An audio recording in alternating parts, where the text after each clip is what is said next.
Good afternoon, everyone, and welcome to Grand Rounds. My name's Tom Fowler, and I organise and chair Grand Rounds, and I'm very grateful to you all for coming today on what is a busy day where all our computers have stopped working in NHS Tayside, which makes things slightly challenging. But I'm grateful that a number of you have been able to find at least Zoom working on your computers so you can join Grand Rounds today. It's always a great pleasure to invite external speakers along to Grand Rounds, and it's a particular pleasure today to welcome Sheila Duffy, who's the Chief Executive of ASH Scotland, to come and talk about a topic which is important to me as a chest physician, but I think important to all of us in healthcare, which is that of tobacco and related products. Where were we? Where are we now? What's coming next? I heard Sheila speak at a cross-party working group on lung health, I think, a few months ago, and was very was struck by the importance of this message, and that ASH has moved on from tobacco products but into related products like vaping. And I'm asked a lot. I'm asked a great deal by members of the public, patients, colleagues. What do I think about vaping, and is it the widely publicized 95% safer than smoking, and where does all that come from, and what do we do about vaping? And I know that Sheila's going to talk about that, and particularly talk about the impact that vaping has on young people in Scotland, children, adolescents, young people, and it may surprise you quite the effect that it's having on our young people. I think she's also got some information about a hot off the press, published at midnight, WHO publication about children, and I'll leave it to her to speak about that. So Sheila, thank you so much for joining. Thanks very much for coming along. We really appreciate it. I think this is going to be a really powerful talk for all of us in the audience. If you have questions, then please put them in the chat or wait until the end. You can put your hand up, turn your camera on, and ask Sheila a question. I think there is going to be quite a period of time at the end for chat here. So thanks very much, and as usual, mute your microphones, leave your camera on if you like, and I'll hand over to Sheila. Thanks very much. Thank you very much, Tom. I appreciate the invitation. I assume the slides can be made available afterwards. I put references in the notes field, and some of the slides are quite small in text, and you can go back and look at them if you're interested. I'll go over some more quickly than others. The report that was mentioned was published. It's lifted from embargo as of today by the World Health Organization, and it surveys health behaviours of school children across 44 countries in relation to alcohol and tobacco use, vaping and cannabis use. And Scotland, I think, has to take pause from the findings. These were actually published earlier in Scotland, but if you look at the comparisons, we're below average in terms of our high rates of youth vaping. And there are a number of issues, I think, in that report to look at. I will send the reference to the full report to Tom so that it can be circulated later. But just to say, ASH Scotland is one of 4 independent ASH organisations in the UK. We were all funded in the early 70s to try and get the message out about the harmfulness of tobacco, which was being blocked by tobacco industry interference.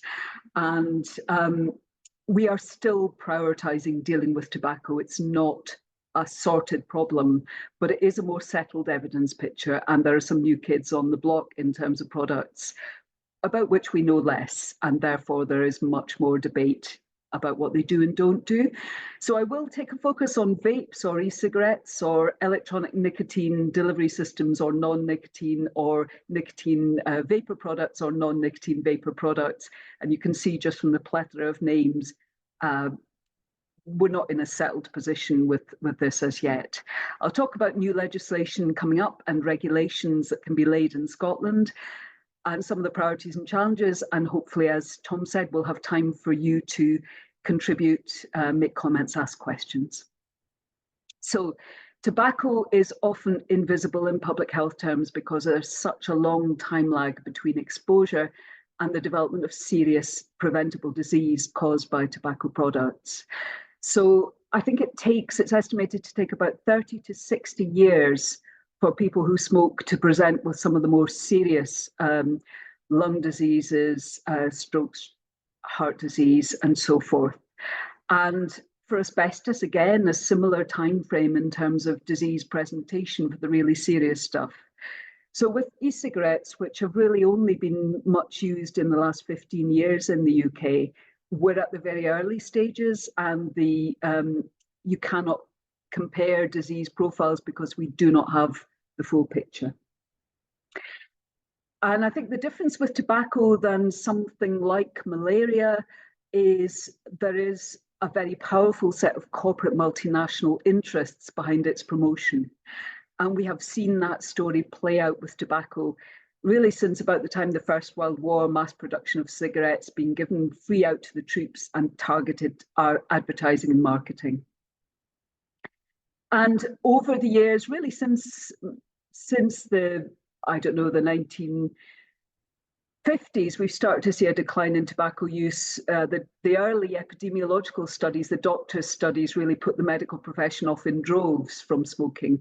But in the general population, we are seeing, really in the last 10, 20 years, a steady decline in tobacco use and a move away. This graph gives you the split up by SIMD deprivation quintiles. So you can see the gap is about the same. There is much higher level of smoking among our poorest, most socioeconomically deprived communities.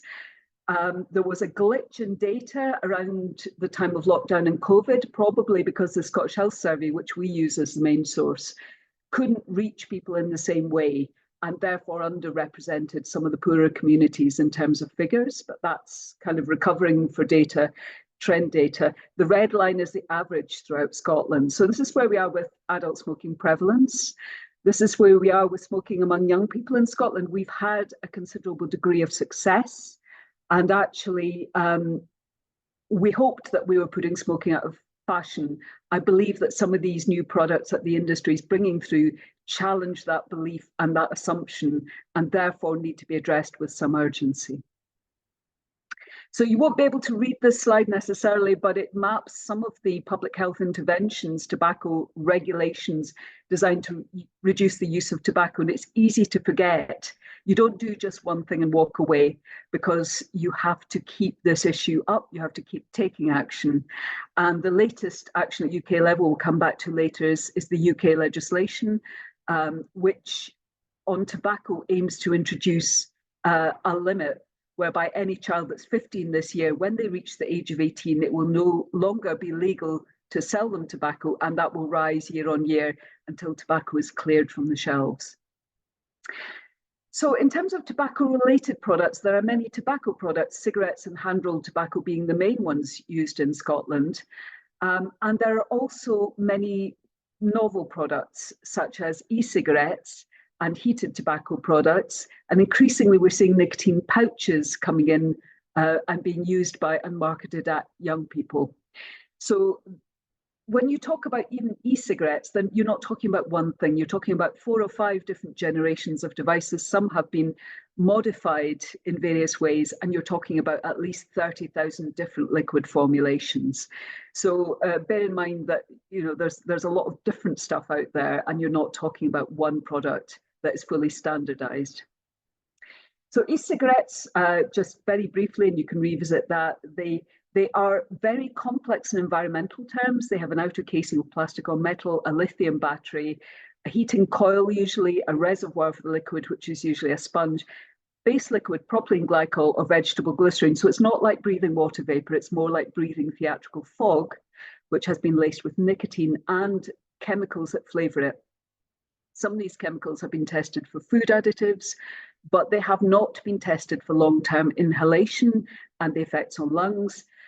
In the UK, all e-cigarette products have to be registered to be legally sold with the Medicines and Healthcare Regulatory Agency, but this is not a statement of safety. This is a submission of lists of ingredients, so that as long as those ingredients are not banned, they can be legally sold. But that's not a medicinal testing regime in any way, and most aren't tested. There is a very wide range of devices and liquids.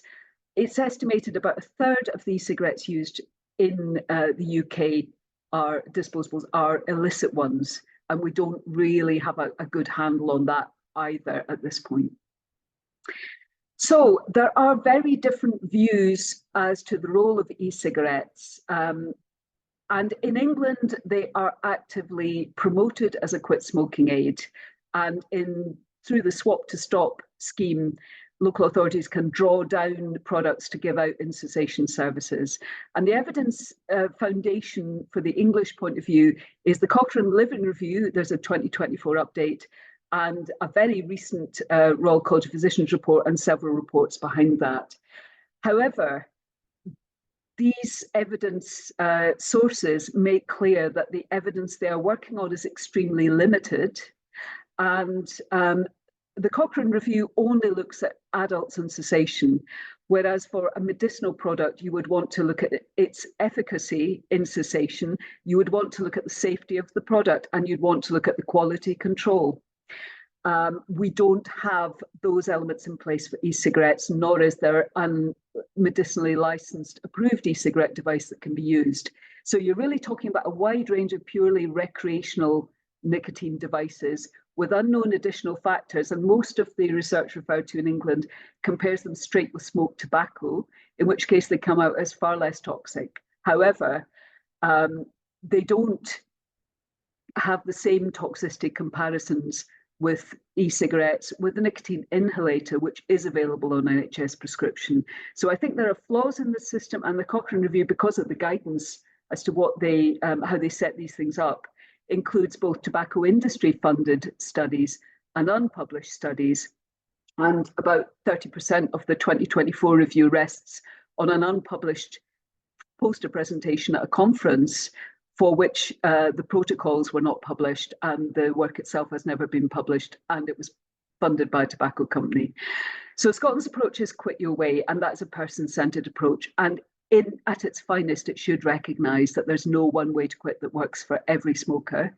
It should welcome anyone that shows an intent to quit tobacco, and it should start with what will work best for you and how safe can we make that route of approach. So the approach in Scotland has always been you welcome the person. If they can quit without any cessation aids, that is optimal. And in fact, it's the long-term destination for most smokers who quit long-term successfully. If they need cessation aids, you can recommend licensed approved medicinal products because they have an evidence base and a safety profile. But you shouldn't turn people away if they're using e-cigarettes or other devices to quit. And the evidence base that ASH Scotland always uses and refers to is the Global Umbrella and Systematic Evidence Review led by Professor Emily Banks from the Australian National University. She's also a visiting professor at Oxford University. And that was a very, very thorough, robust academic piece of work led by people with expertise on epidemiology and public health. And it took the whole internationally published evidence base and it updated a previous very thorough, very large scale piece of work by the NASEM in the States. And it included the evidence referred to by Cochrane and in England. And what it said is basically we've got limited evidence about e-cigarettes for cessation. And at this point, what we can confidently say is you are likely only to find benefit with a limited percentage of smokers who are heavily addicted and for whom other forms have not worked, other forms of quit aids.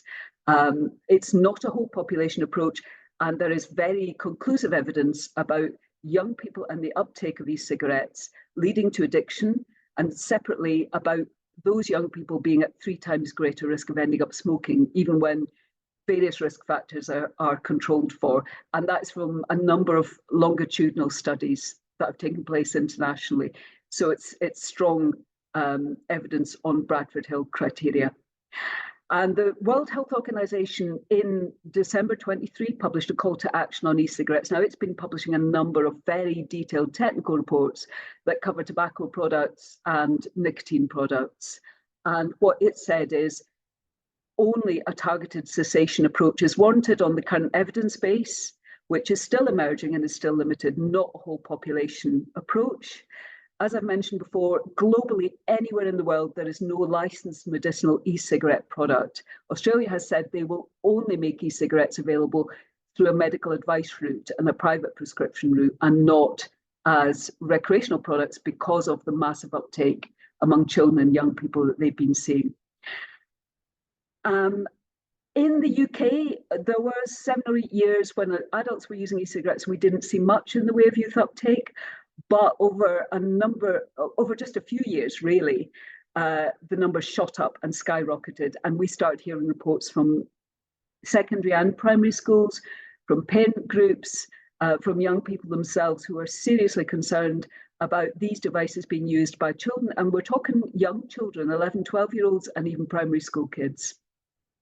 And that has been driven by the widespread availability of throwaway e-cigarettes in bright colours, in sweetie and fruit flavours that are very attractive to children, at less than pocket money prices, and a lot of very targeted marketing and promotion. So initially these products were brought in from China, and for a couple of years the tobacco industry was sort of sitting on its hands, but it started buying into e-cigarette companies showing success with youth.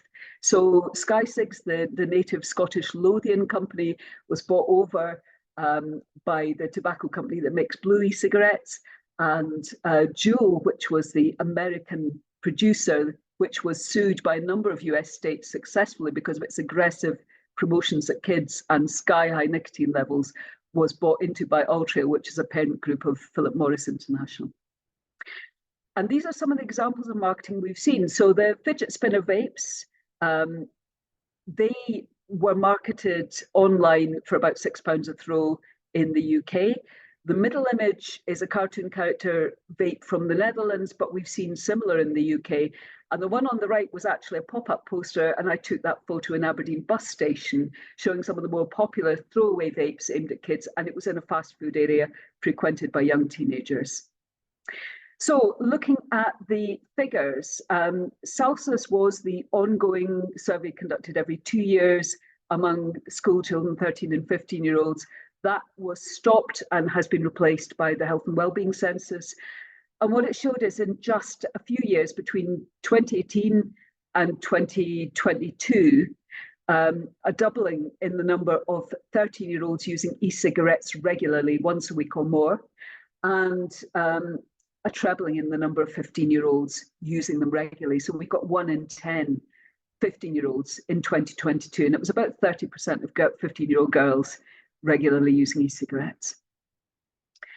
So I think we need to be concerned because we are seeing, opening up before our eyes, a massive marketing and promotions effort with corporations behind it, including the tobacco industry, aimed at the next generation.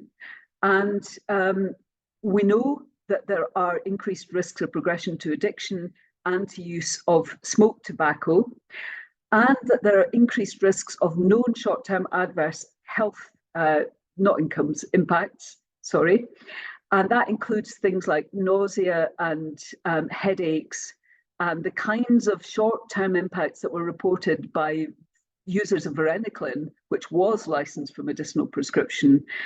Varenicline was withdrawn from the market because of trace elements of carcinogens, which are also present in e-cigarette liquids, and has only now been made available on private prescription in a generic form again.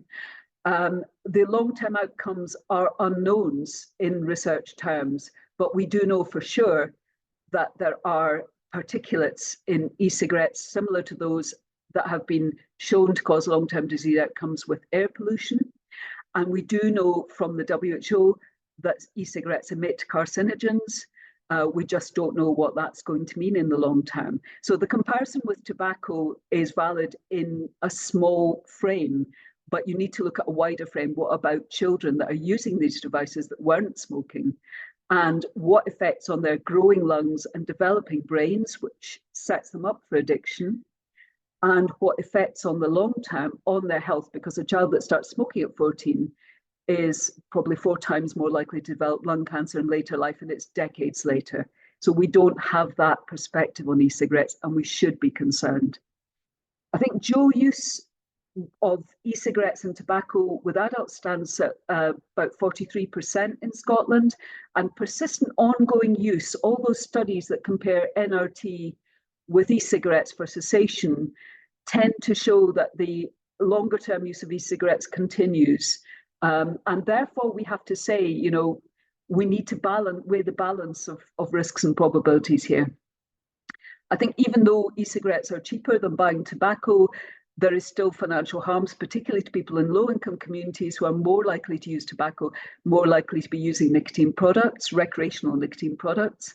And the environmental harms of e-cigarettes are fairly incalculable, both from production through to throwaway. So the industry is moving in, and Philip Morris presents itself as wanting to unsmoke the world, which means sell more of its non-tobacco products as well as continuing selling its tobacco products. British American Tobacco's AGM this week, they said we want to love the consumer, but that doesn't mean that they're going to look after them by reducing their intake of tobacco.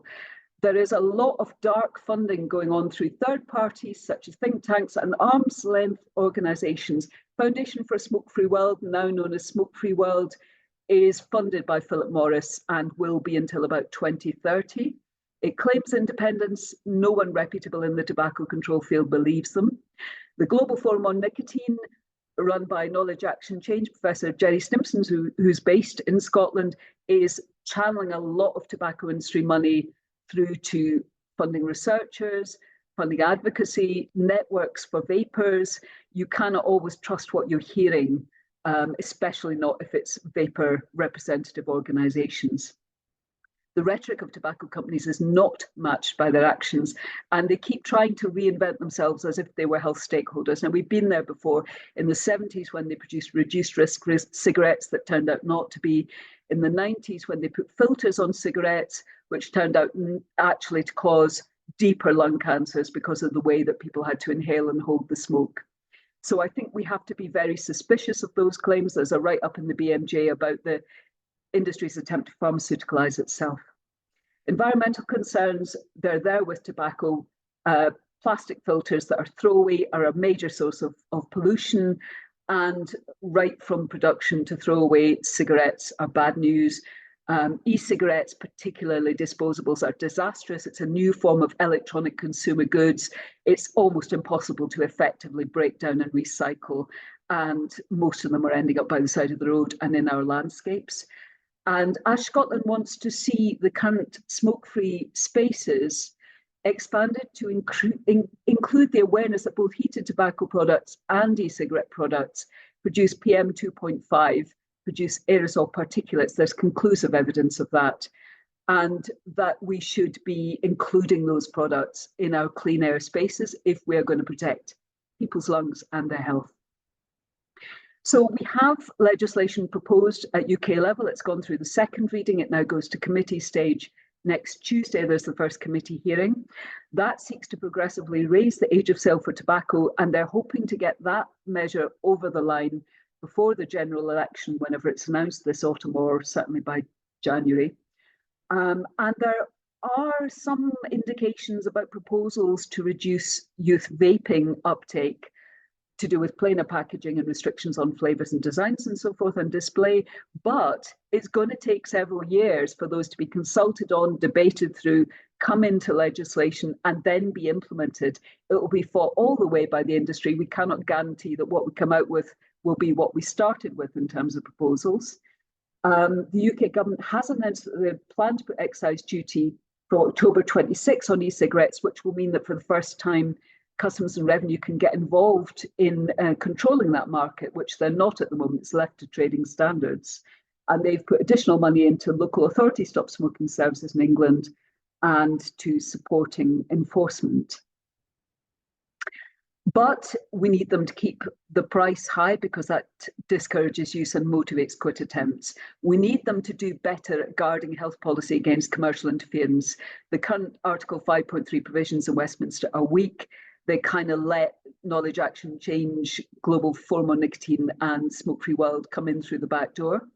We need to make sure that we enforce age-related sales legislation effectively, that there are the resources to do that. And at the moment, we've got a 10% regular test purchase failure rate for tobacco underage and a 20% for e-cigarettes underage. So we're not doing well with the legislation we've got. We could do better. I would have loved to see them introduce the measure that only very low nicotine content may be sold in tobacco products, because that would stop the addiction dead. And I think that would have been the most effective thing the UK government could have done. We need to continue work on, we could do more on price of tobacco and stop them kind of playing about with markets. We could do more on restricting retail outlets. In Scotland, we have 2016 legislation fully debated through a 2-3 year process on the statute books, waiting for remaining regulations to be enabled. That's the legislation that enabled smoke-free perimeters around NHS hospital buildings, and it has measures in it to shut down the marketing and advertising in shops and retail stores for e-cigarettes or nicotine vapor products, as they defined it, which includes non-nicotine, and billboards and bus shelters to stop free samples, to stop sponsorship of music and youth sports clubs and things like that, and to stop brand sharing. Those regulations can be laid and should be laid, and there is no excuse for delay, and we shouldn't have to wait several years for action. Scottish Government needs to do that now.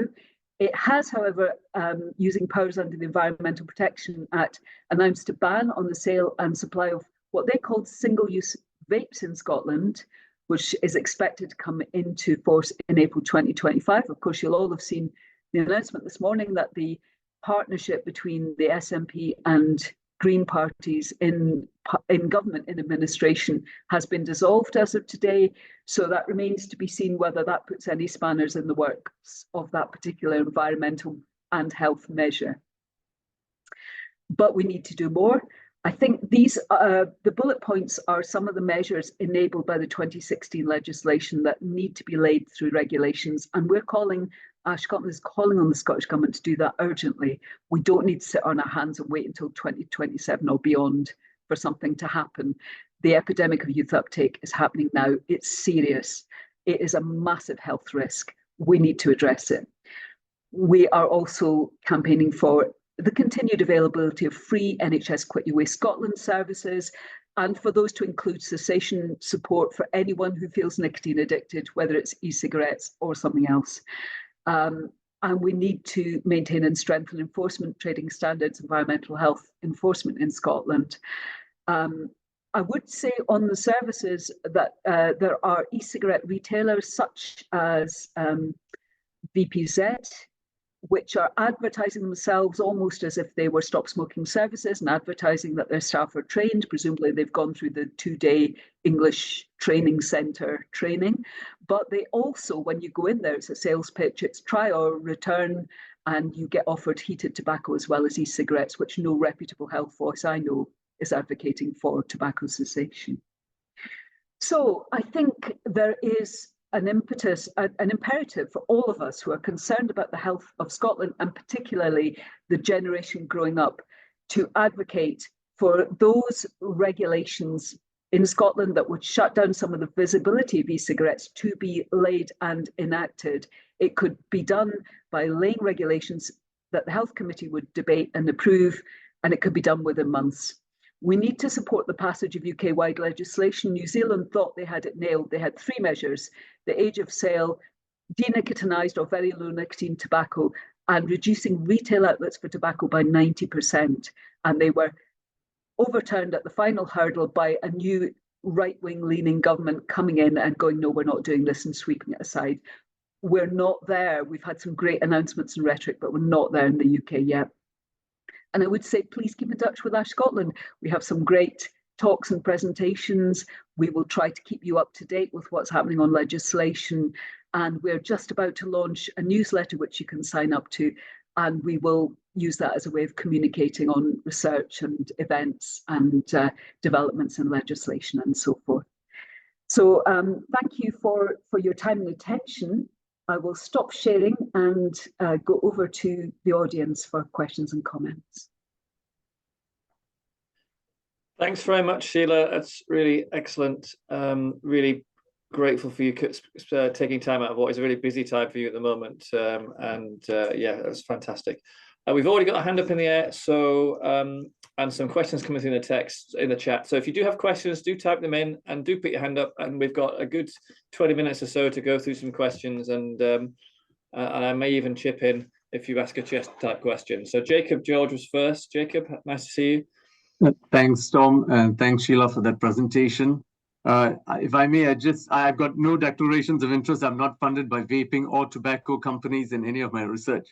But I'll challenge you on a number of your assertions that you've made here. The first is regard the quality of evidence for smoking cessation on the Cochrane database. As you know, the Cochrane database rates its evidence as high certainty, moderate certainty, and low certainty for all its outputs.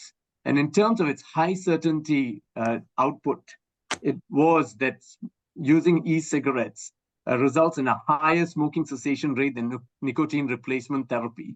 And that was based, yes, on small studies, but they were reasonably good quality studies. That's why the Royal College of Physicians, Royal College of General Practitioners, Royal College of Obstetricians, Gynecologists, Midwifery, British Thoracic Society, NICE, all those people have recommended e-cigarettes. So I don't think it's fair to characterize the smoking cessation advice based on the Cochrane as poor. That element of it was good. There are other elements, of course, I agree that perhaps was not as good quality. But in terms of smoking cessation with an e-cigarette, that evidence is strong. Can I start by answering your first point, and then we'll come on to your next point, if that's okay? Yes, so of course. Your first point is about the evidence, and what I would say is within its own terms it can stand, but it refers to a tiny percentage of smokers. I would say some of the studies, have you seen the retraction of the one published study on varenicline and e-cigarettes? Yes, I have, but that is a tiny study. The total sum, and we can debate this offline, is the total number of people and the quality of the studies for the output in terms of high confidence in terms of smoking cessation. It's high with Cochrane standards. So I wouldn't one varenicline study is not going to change the output.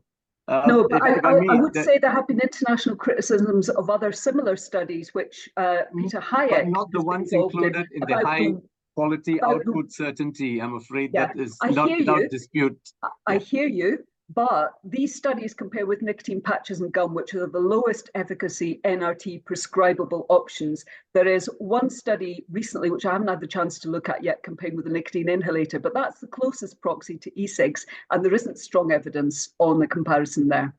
So that tiny study was flawed methodologically, but once again, I don't want to take up people's time with these arguments, but the fact that 7 Royal Colleges and institutions, including NICE, and British Thoracic Society use it, I think we must be careful with the messaging, is what I'm coming at. I understand you, but they say themselves there is limited evidence. The Cochrane Review says that. The RCP says that. Not for this guidance, I'm afraid. They say it's high certainty that e-cigarettes are better than nicotine replacement therapy.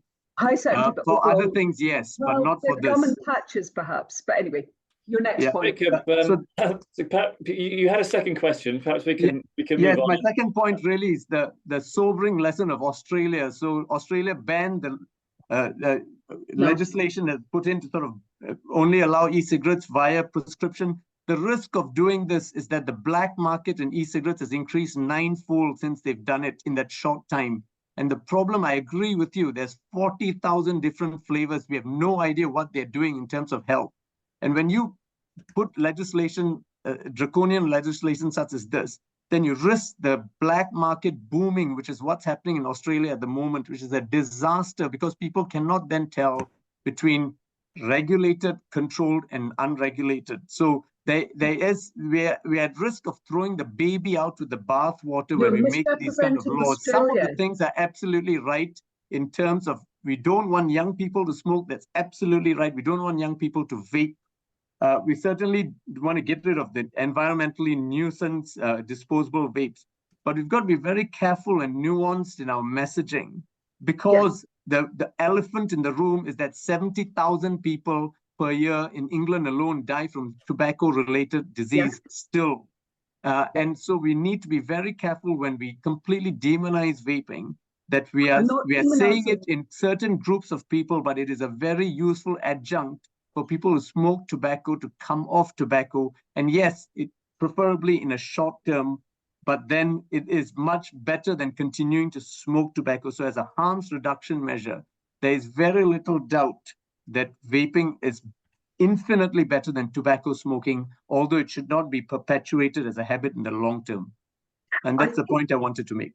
Yeah, I think you're misrepresenting Australia because they did try to ban nicotine vapes only. The market was then flooded with claimed non-nicotine vapes that contain nicotine, which drove a massive youth uptake. They have now said, we're not having these as recreational products. We're only having them through a medicinal route. We don't have controlled products in the UK. We have permitted products, which known harmful toxins like diacetyl have been taken out of. But I would say the marketing and promotion is responsible for driving people to use these products in the hope of quitting, but they're also prolonging tobacco use for 43% of the users, which NRT doesn't do. So you have to take into account pack years at population level, you have to take into account youth uptake, you have to take into account relapse because people are hit by nicotine products and go back to smoking, and it's a relapsing, remitting addiction. So I'm not sure the evidence stands at population level. If you're talking about individual smokers, yes, fine, but not at population level. So you may know of the QMUL study funded by the NIHR that showed this another misconception that vaping always leads to tobacco smoking. That's not the case. We certainly want to make sure that nobody takes up vaping, but the misconception that it leads to long-term tobacco smoking is another misconception that has perpetuated. The Australian issue is the 9 times increased illegal vapes that have flooded in from China. Yeah, and they are struggling to control illicit is very much a go-to argument for the industry against every measure, against tax, against plain packaging, against point of sale. But it's a real problem, Sheila. That is the issue. Illicit is a criminal activity dealt with by enforcement, and it should not be.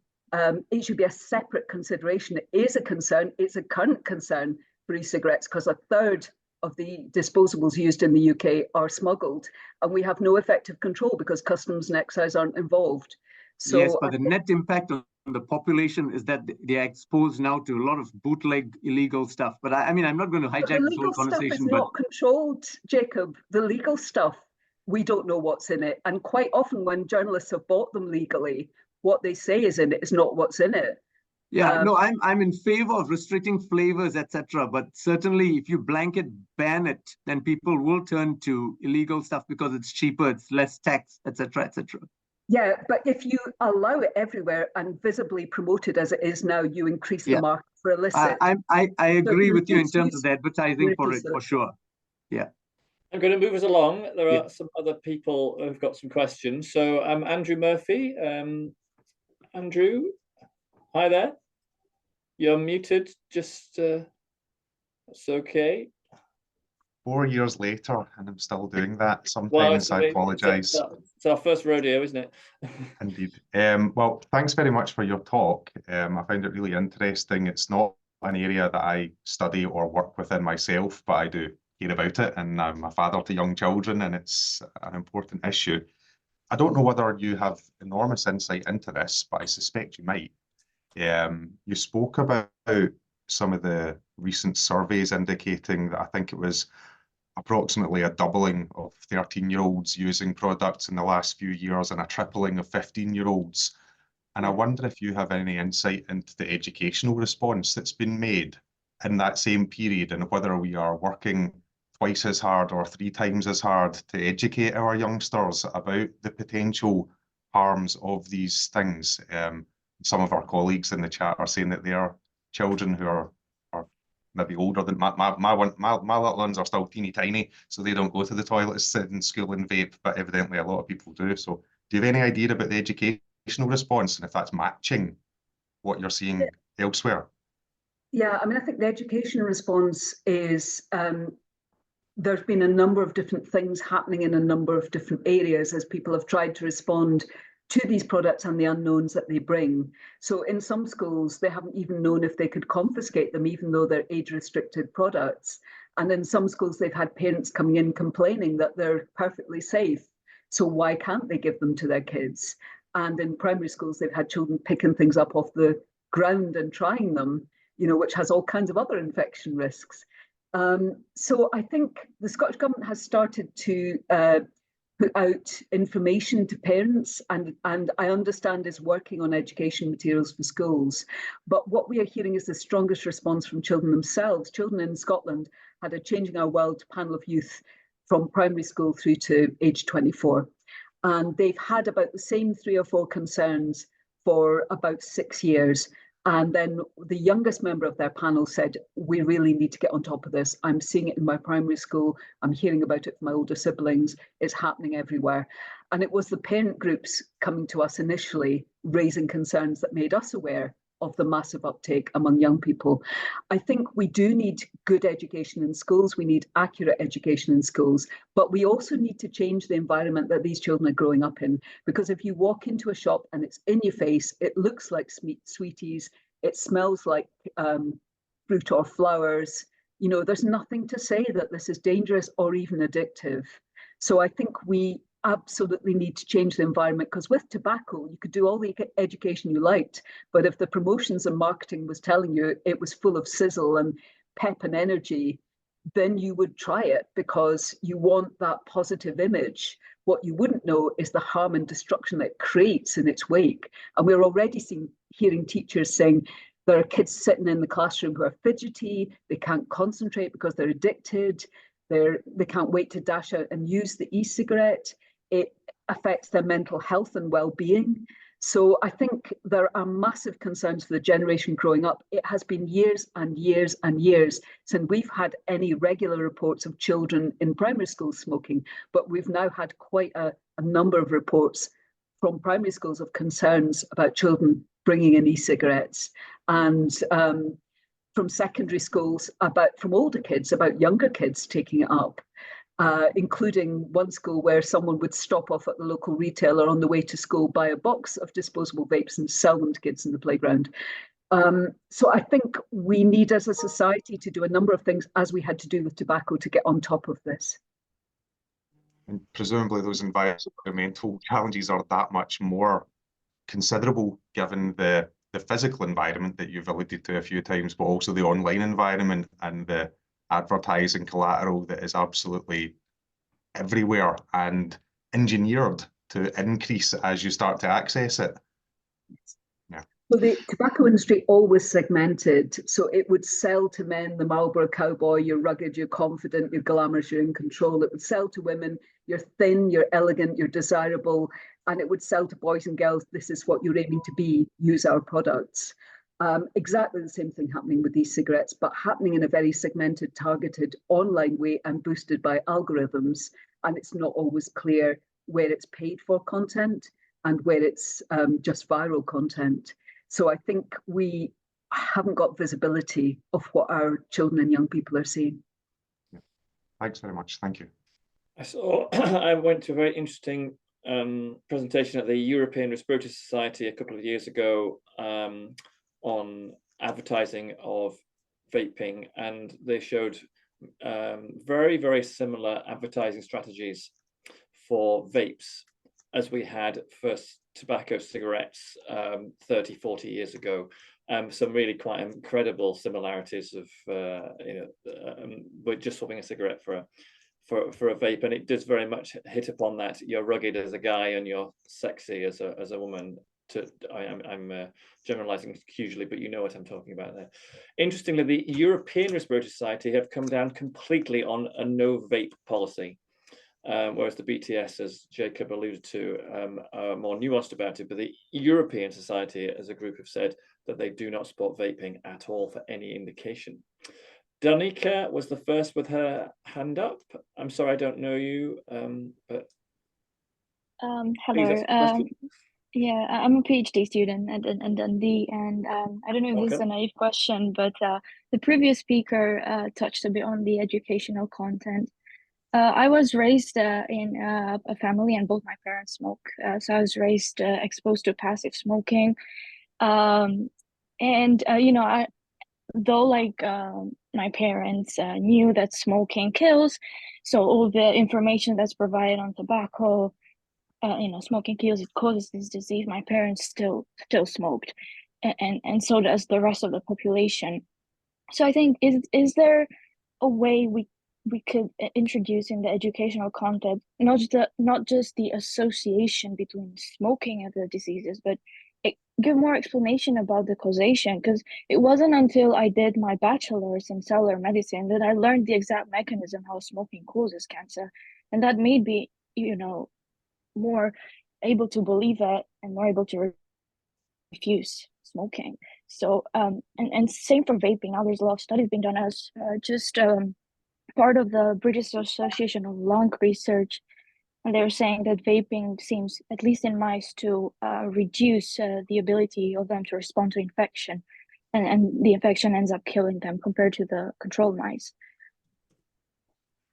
I don't know if that was clear. Yeah, I think you've made a good case for strong medical education so that students understand the links. In schools, they tend to embed it within substance education, but we're finding a real interest among young people in the fact that there's corporations making profit out of their addiction, pushing these products at them, and also the environmental harms that are caused by tobacco and related products.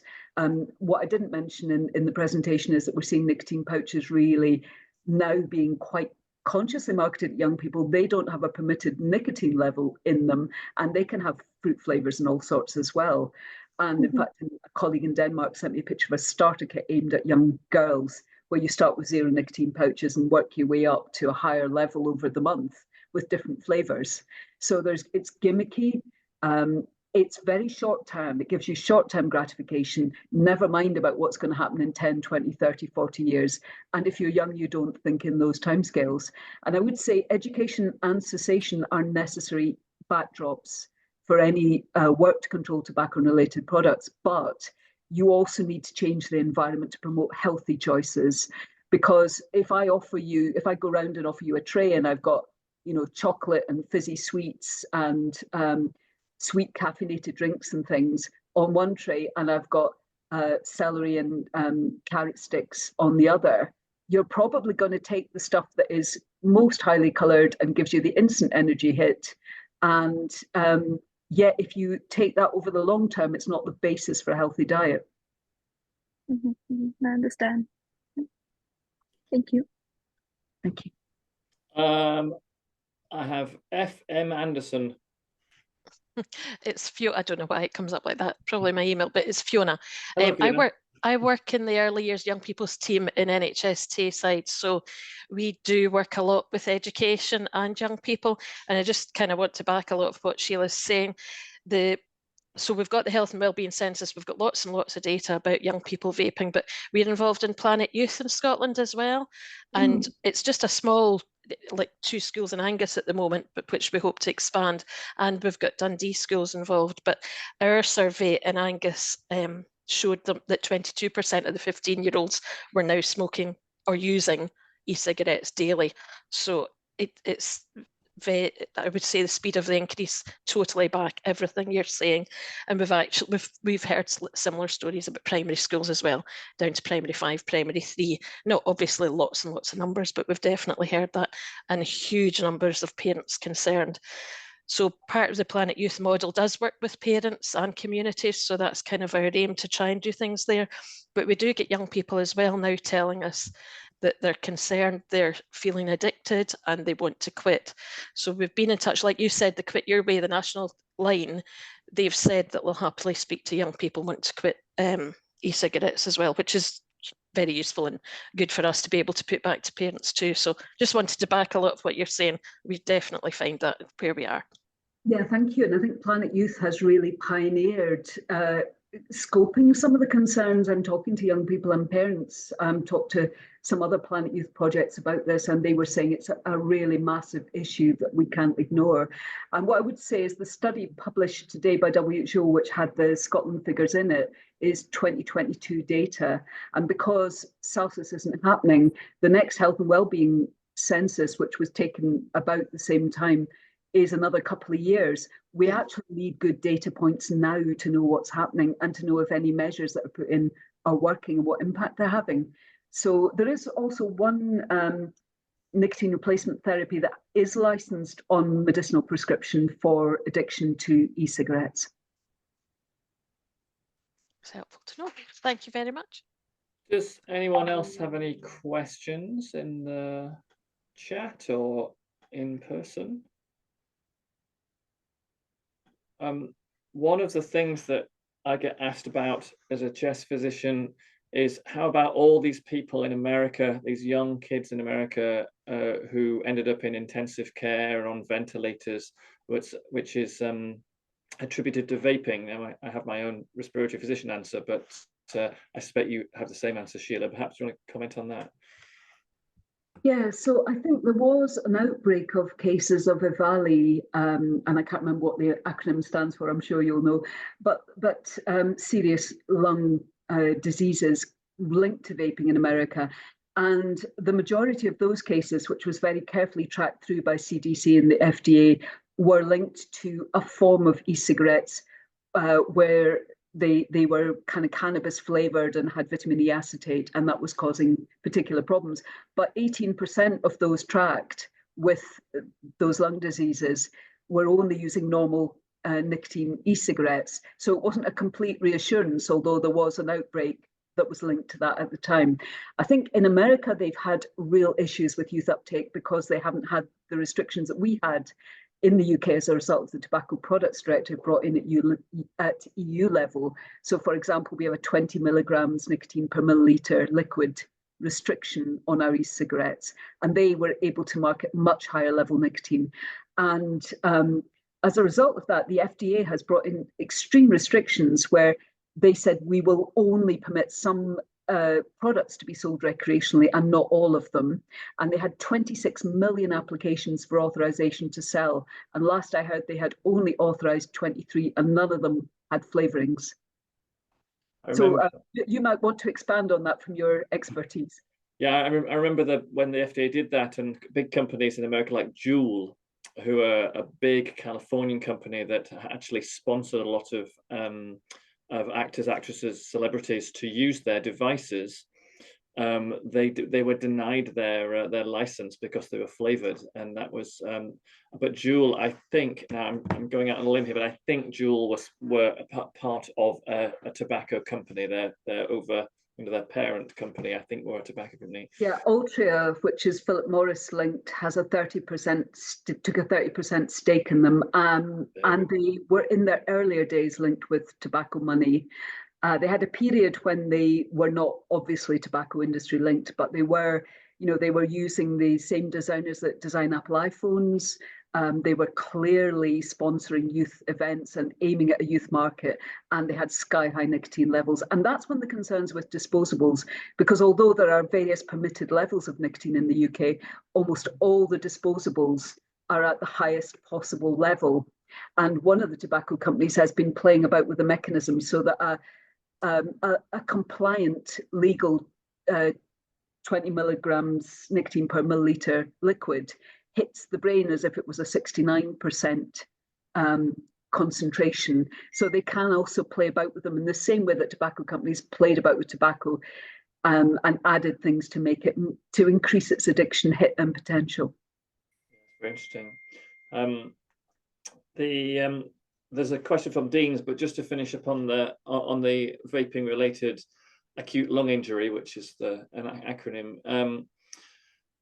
There are some oil-based vapes, and there are some, it's a sort of an offshoot of vaping essential oils and cannabis oils and things, and they are very bad for your lungs. Lipidic pneumonia is a well-recognized thing. If you don't want to put oil in your lungs, it's bad for you. And absolutely, and also diacetyl was banned because it caused problems when vaporized in popcorn factories. Yeah. Deans, I presume that's Deans Buchanan, but I don't know. Deans, are you there? Do you want to ask a question in person? Then I shall ask it for him. Yeah, I can. Oh, marvelous. Hello, Deans. There you go. There's computer issues at this end as well. Yeah, no, just I'm conscious this is more as a dad than a medic, I guess, and conscious of the interaction with school and discussions recently around smartphones and actually similar discussions, addictive devices causing harm and who knows long-term harm, and emerging evidence that's going on, but also a bunch of good stuff that you can do with smartphones. And I'm just thinking the link between vaping marketing, social media, smartphone addiction, entering primary school kids, it's quite different to when tobacco companies first were marketing. And is there evidence around that and it working almost synergistically in anything we could do specific to vaping around that area? Yes, so there's an organisation in the States called Campaign for Tobacco-Free Kids that's been tracking some of the marketing strategies used by tobacco companies for tobacco and e-cigarette products. And we know that one of the tobacco companies, before disposables became a thing, was playing about with making its devices Bluetooth linked to your phone, which meant that you could adapt the way your device worked using your smartphone, but also the company could collect data about how you were using it and what you were doing. So I think the digital online environment is under-regulated because things have developed so fast, and the algorithms are a powerful amplifier for anything topical or of interest, and you will get content pushed at you if you show interest. So we are behind on regulation, as we so often are. I think one of my arguments would be, yes, we should regulate, and some social media has to be regulated at UK level, but we should regulate as tightly as we can to allow for products that we haven't thought of yet. So we know what's causing problems at the moment, but we don't know what they've got in the wings round the corner. And we should try and create category legislation for recreational addictive nicotine products like these, whatever form they come up with them in future, because any loopholes are absolutely exploited by the industry. Thank you. Right, we are just bouncing off against the time limit, so I'll draw things to a conclusion if that is okay. Thank you to everyone who has put something into the chat along the side. Sheila has offered to share her slides, and I have a copy of them. I'll make them into a PDF, and anyone who wants them, just drop me an email and I'll send them back to you. And I think you're going to send us on the report from the WHO as well, or at least a link to it, so I can signpost people to it, which will be very helpful. I said in my email that goes out to everyone that this may be an interesting talk to you, whether you're a chest physician, a pediatrician, a psychiatrist, or just a parent. I say just, you know what I mean. And I think that's come through in this, is that a lot of people have a lot of interest in this area. So I'm very grateful for you, Sheila, for coming along and giving your expertise and giving your time to answer questions, and we really appreciate it. So thanks to everyone for coming, and I will see you all again next time. Thank you for having me. Bye, everyone. Thank you. Thank you.